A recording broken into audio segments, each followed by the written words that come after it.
Alright, this video is for Carl. I have your quad finished up. So this is the flywoo lr 4-inch, long range 4-inch. And I think this is my first time seeing this one in person, but not my first time seeing this frame by somebody else, because it was actually designed by Dave C. FPV. And I'm glad that they wrote that on the top plate. Obviously, he has some kind of partnership with them, with Flywoo, since they designed these motors with his name on it as well, the 1404s. I loved these motors when they first came out. I believe these are the V2s, and they put his name on it. I'm not sure what all they did to them, but these are just awesome motors.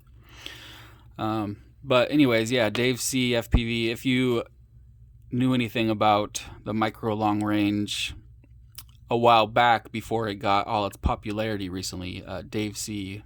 FPV was the one that designed the, I believe it was called the Micro LR, and it was identical to this. I don't know. I mean, at first I thought that they had just stole his design, but they wrote his name on the top plate, so obviously he has a partnership with them, which is pretty awesome. I'm happy for him. He's a good dude that designed some awesome frames. So anyways, I put a new stack in. So you sent this to me with no stack in it. There wasn't anything hooked up, just the motors were on it and everything. So put the new stack in, got everything wired up, mounted the VTX in the back here. You said you wanted heat shrink over the UFL, so I did that. Mounted it with the Gorilla foam tape in the back here, so it's not going anywhere. You got the Crossfire Nano on top of the stack here, and GPS is wired up. I checked it in Betaflight, and it was connecting to satellites, so it's good to go.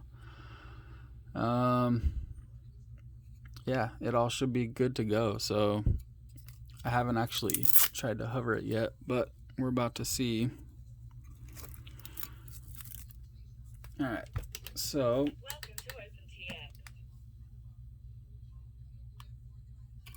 let's plug it in.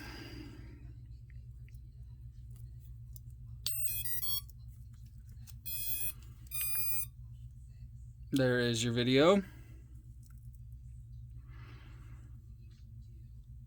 And there's no OSD, so obviously it must be on PAL.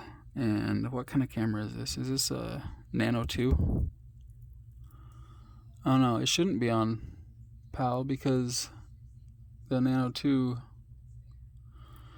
I think, I'm not 100% sure. I know, because on the Nano 2 it doesn't have the plug to be able to plug in the camera remote, But I don't remember if the Runcam Nano 2 had a PAL version and an NTSC version. I think they did away with doing that a long time ago, because you can just switch it in the settings, but this camera doesn't have settings. So I'm not sure if maybe it's set to PAL in Betaflight. I'm going to have to go find out real quick. Alright, I'll be right back. Alright, so now you have it. So it was the Betaflight setting. So now you got your OSD.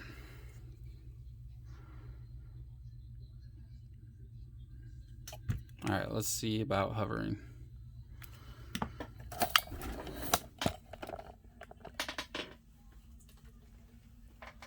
Here we go.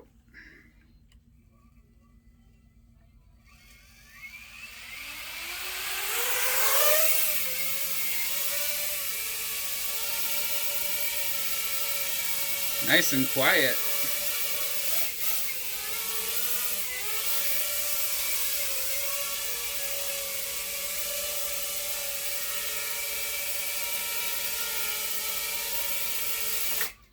All right, perfect.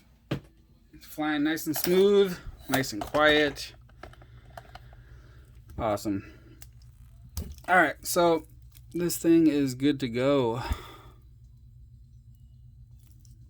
So I'm going to get it boxed up and shipped out, and I'll send you over tracking when I have it. All right, thanks, Carl.